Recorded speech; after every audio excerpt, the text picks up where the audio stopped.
Elle a tenté la double poussée. Ah, c'est bien structuré là quand même. C'est bien fait. Ça va derrière la ligne. Essai! Oh là là, on va revoir ça. Sacker, a priori pour l'essai. Il avait été passeur décisif pour Radradra il y a un peu plus de 2 semaines. Et là, en bon talonneur qui conduit le camion, il marque. Mais Théo, on va voir l'arrivée de 3 ou 4 joueurs des lignes arrières. Ils ne sont pas venus n'importe comment. Ça sent vraiment le gros travail à l'entraînement. On va revoir ça. Ouais, exactement, vous avez l'œil avec une première structuration de Moll, on le voit là, qui va être bien stoppé dans un premier temps par la défense de Gloucester. Et puis ensuite, il va y avoir un premier arrêt, je pense, indiqué par monsieur l'arbitre. Et comme vous l'avez souligné, on va avoir Léuia, Frisch et notamment O'Connor qui vont arriver bien structurés derrière leur paquet d'avant. Ils vont emmener tout simplement Harry Tucker derrière la ligne. Quelque chose qui est très bien préparé à l'entraînement, certainement. Et même si l'arbitrage vidéo n'a pas été demandé, l'arbitre vidéo, le TMO, Madame Claire Hodnet. Et alors, renversement de Rennes maintenant avec Afoa dans le dos. Et du décalage, encore une fois. L'accélération, il y a l'essai qui devrait être inscrit en bout de ligne. Formidable Latua pour la passe décisive pour son demi-mêlée Andy Uren. Et ben voilà, si on se demandait si Luatua est un joueur important, ben vous avez la classe du Néo-Zélandais. Exactement, c'est très bien résumé, mais vraiment quel régal de commenter cette équipe de Bristol. Hein. C'est toujours pareil, il y a du jeu à outrance avec cette équipe. On revoit là le turnover, Fitzharding qui fait des siennes derrière ce ballon récupéré, puis ensuite il va y avoir de la continuité du jeu. C'est surtout ça qui réussit bien à Bristol. Et comme vous l'avez dit, le décalage qui a été trouvé sur le renversement, et puis Luatua décalé tel un 3 carrel qui va jouer magnifiquement son 2 contre 1 et retrouver son demi-mêlée Andy Uren à l'intérieur pour le deuxième essai des Bears. Avec Riz Zamit, sa vitesse, il va jouer le... Ah oui, il joue le duel. Le flot d'essai, superbe. Tout est dans la technique, tout est résumé de ce qui fait la force de Riz Zamit. Chapeau. Ah, chapeau, mais c'est vrai que c'est magnifique, mais c'est finalement un résumé du premier chip hein, sur rugbyzone.tv, du jeu à outrance, des essais absolument somptueux. Là, on va revoir celui-ci inscrit par Charlie Chapman, suite à un superbe travail, comme vous l'avez souligné, de son ailier Riz Zamit, le gallois, le super solide gallois même, qui là, on va le voir, bien décalé par la passe d'Harris, il me semble, va déposer Frisch, résister à un plaquage ensuite et libérer les bras pour son demi-mêlée. C'est magnifique. Le tic-tac.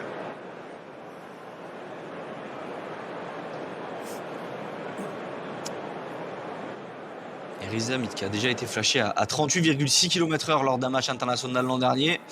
On comprend mieux pourquoi. Il a dû s'en approcher là aussi. C'est vraiment un garçon supersonique qui peut exploiter des brèches à partir d'un rien.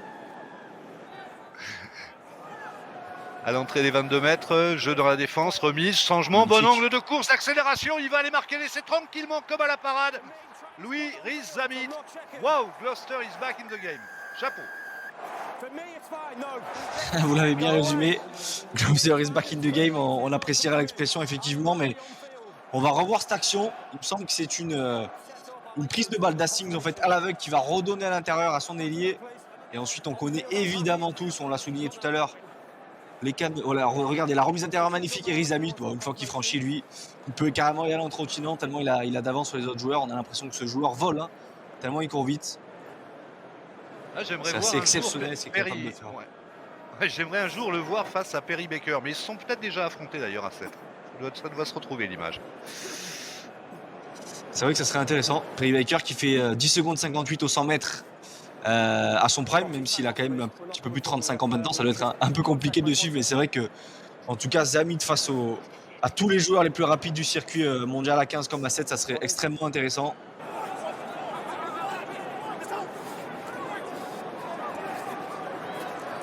Voilà la passe laser, l'accélération de Freddie Clark et l'offrande extraordinaire pour cet essai de Chris Harris. Extraordinaire travail de Clark. Et Alemano, en connaisseur, son pote de la deuxième ligne qui le félicite. Waouh! Ouais, c'est fantastique. Magnifique essai de Chris Harris, mais il y a quand même quelque chose qu'il faudra m'expliquer dans ce match. Soit les attaques sont beaucoup trop fortes, soit les défenses se laissent beaucoup trop facilement fixé et débordé parce qu'à chaque fois qu'on écarte le ballon avec un peu de vitesse, on trouve la solution, on va marquer derrière. Tant mieux pour le jeu, mais c'est vrai qu'il y a quand même beaucoup trop d'espace là du côté de Bristol pour espérer combler les brèches. On va voir, hein. Loatoa qui se laisse trop facilement fixer. La solution qui est trouvée par Clark, comme vous l'avez dit.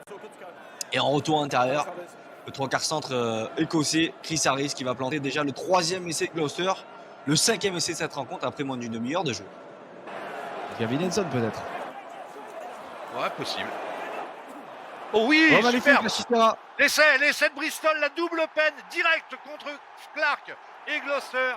Et l'essai du plus remuant des 3/4 de Bristol cette soirée, c'est Tommy Fricker qui marque l'essai.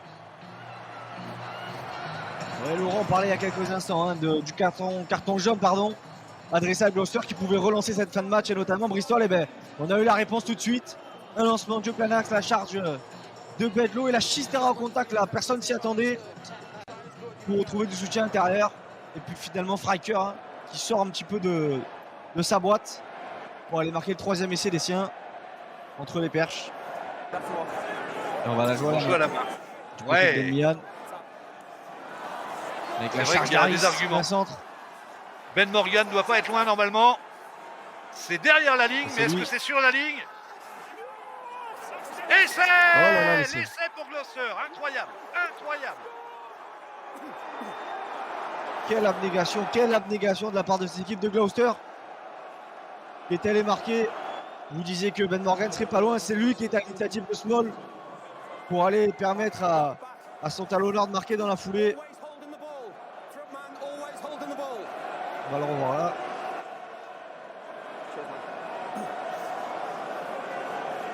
La charge d'Harris est derrière, le groupe pénétrant qui s'enclenche. Et puis au milieu d'un amas de joueurs, nous on voit évidemment pas grand chose, mais monsieur l'arbitre était bien placé pour accorder un essai a priori à Jack Singleton. Elle a très très bons yeux, Claire, l'arbitre vidéo, Madame Claire Hodnet. Et effectivement, elle a de très bons yeux. Le ballon est bien sur la ligne. Et ballon gratuit, avantage pour hors-jeu, a dit Monsieur Tempest. Elle est bonne à jouer sur l'extérieur. Et la passe après rebond. Et le doublé Le Fricker. Le doublé pour Fricker. Quelle fin de match. C'est complètement dingue, Théo, ce qui se passe. Laurent, je peux vous dire que les gens qui ont payé leur place pour venir à l'Ashton Gate ce soir, ils en ont eu pour leur argent. On a assisté à un match absolument fantastique avec du suspense de bout en bout. Et peut-être un essai de Fricker là pour offrir finalement la victoire à Bristol au bout du suspense, quasiment sur le gong. Quelle abnégation, quelle résilience de la part de cette équipe des Bears qui a pourtant plus rien à jouer, vous l'avez dit, mais qui a tout donné pour essayer de gagner ce match. Et Fricker va peut-être leur permettre là. Et oui, c'est fait, regardez.